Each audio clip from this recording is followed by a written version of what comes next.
안녕하십니까. 사실과 자유 이승만 TV입니다. 오늘은 가라육기상에 대해 말씀드리겠습니다. 소위 위안부 문제가 한일 관계의 발목을 잡고 있는데 위안부의 본질을 이해하기 위해서는 가라육기상을 아셔야 합니다. 가라육기상이란 단어의 가라육기는 한자로 당행이라고 표기합니다. 가라의 원뜻은 당나라, 즉 중국이지만 일본에서는 머나먼 외국이란 말로 통용됩니다. 가라육기는 초기에 해외 취업 노동자를 의미했지만 어느 때부터 가난 때문에 해외로 성매매를 하러 떠나는 여성을 의미하게 됐습니다.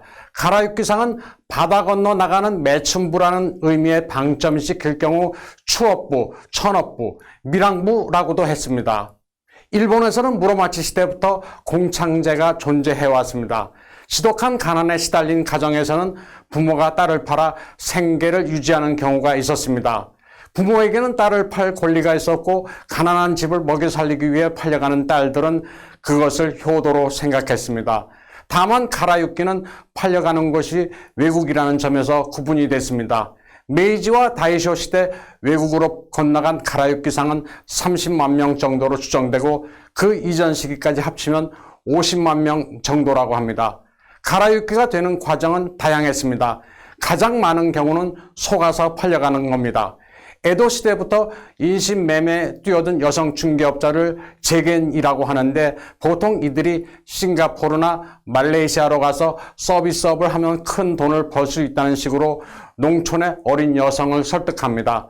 그리고 화물선 선원과 한통속이 돼 시모노세키나 모지, 나가사키, 구지노즈, 고베 등에서 밀항시켰습니다. 그리고 밀항 비용을 구실로 500엔 정도의 빚을 지운 뒤 현지에서 돈을 갚으라면서 매춘을 하도록 유도했습니다. 그런가 하면 해외로 건너가 많은 돈을 벌고 귀국해 가족들을 부양하겠다면서 자발적으로 가라육기가 된 이들도 적지 않았고 부모가 여성 중개업자 제겐에게 돈을 받고 팔아넘기는 경우도 있었습니다. 가라육기상의 출신지는 나가사키 시마바라, 구마모토에 아마쿠사가 많았기 때문에 시마바라 족구 또는 아마쿠사조라고도 했습니다.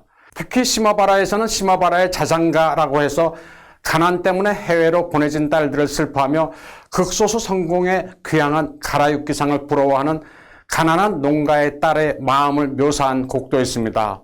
당시 검은 다이아몬드라고 불리던 석탄이 선적되던 시마바라 남단 구치노즈 항에서는 가라육기상이 말레이시아로 가는 밀항선에 몸을 맡겼습니다.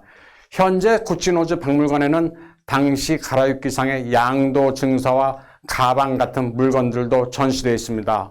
이 같은 가라육기상의 존재를 널리 알린 이는 일본 여성학자 야마자키 토모코입니다. 그녀의 유명한 저작은 산다칸 하치방 쇼칸입니다. 산다칸은 인도네시아 보르네오의 지명이고 하치방 쇼칸은 여기에 설치된 가라육기상의 위안소입니다. 야마자키 토모코는 근현대 일본 여성사의 비극인 가라육기상 생존자들을 인터뷰해 책을 냈고 이후 책을 읽어본 일본 상사 직원이 우거진 밀림을 헤치고 버려진 가라육기상 무덤 흔적을 발견했습니다. 오랑우탄도 살고 있는 산다칸에 있는 가라육기상의 무덤은 현지 일본인회에 의해 정비돼 지금은 때가 되면 제사도 지낸다고 합니다. 산다칸 하치방 쇼칸의 한 대목을 소개해 드리겠습니다. 일본 남단 시마바라에서 몸파는 여성으로 보르네오 산다칸까지 온 가라육기상은 동료들과 함께 힘겹게 다양한 국적, 인종의 남성을 상대했습니다. 그러던 중 일본 제국 해군 수병이 상륙하자 그들을 기쁜 마음으로 맞이했습니다.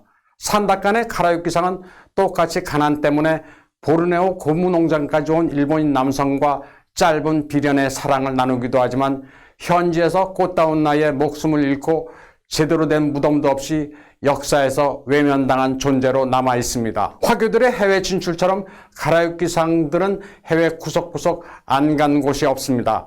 말레이시아, 싱가포르, 베트남, 태국 등 동남아시아는 물론이고 중국의 만주, 러시아의 시베리아, 멀리는 아프리카 마다가스카르와 탄자니아에도 그들의 흔적이 남아 있습니다. 가라육기상들의 개인사는 비극적이었지만 일본인 특유의 비극을 속으로 감추는 문화 때문인지 가라육기상들은 운명에 순응했습니다. 일로 전쟁 당시 육군의 밀정이었던 마키오라는 이는 광해의 꽃이라는 저서에서 일본 여성은 순종적이고 정직하며 친절하다. 외국인 여성처럼 지독한 면이 없으며 돈을 탐하거나 도둑질을 하지 않는다는 외국인들의 평판을 기록하기도 했습니다. 이 책은 나중에 NHK에서 드라마로도 제작됐습니다. 유럽에 유학했던 나츠메 소세키, 모리 오가이 같은 문호들도 싱가포르에 들렸을 때 가라유키상에 대한 소감을 남겼습니다. 두 사람 모두 그녀들에게는 추후에 어두움이 없었으며 넋두리도 하지 않고 명랑함도 잃잖아 놀라웠다고 평가했습니다. 가라유키상들의 생활은 먹는 것과 입는 것이 모두 철저히 일본식이었습니다. 또 국가에도 맹목적으로 충성했습니다. 천황의 사진을 방에 걸고 현관에는 일장기를 개항했으며 조석으로 궁성 요배까지 했습니다. 가라유키상들은 마다가스카르에서 일로 전쟁 때 발틱 함대의 동향을 보고 일본을 걱정하기도 했습니다. 싱가포르에서는 저금했던 돈과 비녀까지 뽑아주면서 나라를 위해 썼으면 한다고 했다는 일화도 있습니다. 이들이 본국에 송금한 돈이 일청 일로 전쟁의 군비에도 충당됐습니다. 가라유키상들은 그러나 해외에서 성병, 말라리아, 폐병 등으로 대부분 21세 정도의 짧은 생을 마감했습니다. 배운 것 없는 빈농의 딸들로 비극적인 운명의 수능에 죽어갔지만 일본에서는 매춘부라는 이유로 버림받았습니다. 일본 근현대사의 어두운 면입니다. 때문에 교과서에서도 제대로 다루고 있지 않지만 여성 학자들의 꾸준한 연구 소재가 되고 있고 이들을 재조명하는 영화나 다큐가 종종 만들어지고 있습니다. 가라유키상이나 위안부나 어려웠던 시절 남존 여비의 관념이 남긴 역사의 희생양입니다. 학문적으로 실증적으로 연구할 과제입니다. 비극이란 점만 부각시켜 감정을 이입해 주장할 주제가 아닙니다. 가라유키상과 위안부 두 사안이 완전히 똑같다고 말할 수는 없지만 비극적인 시대 배경이나 당시 사람들의 관념은 상당히 유사합니다. 위안부 문제의 본질을 이해하는 데 다소나마 도움을 드리기 위해 오늘 이 주제로 말씀드렸습니다. 오늘 영상 강의는 여기까지 하겠습니다. 감사합니다.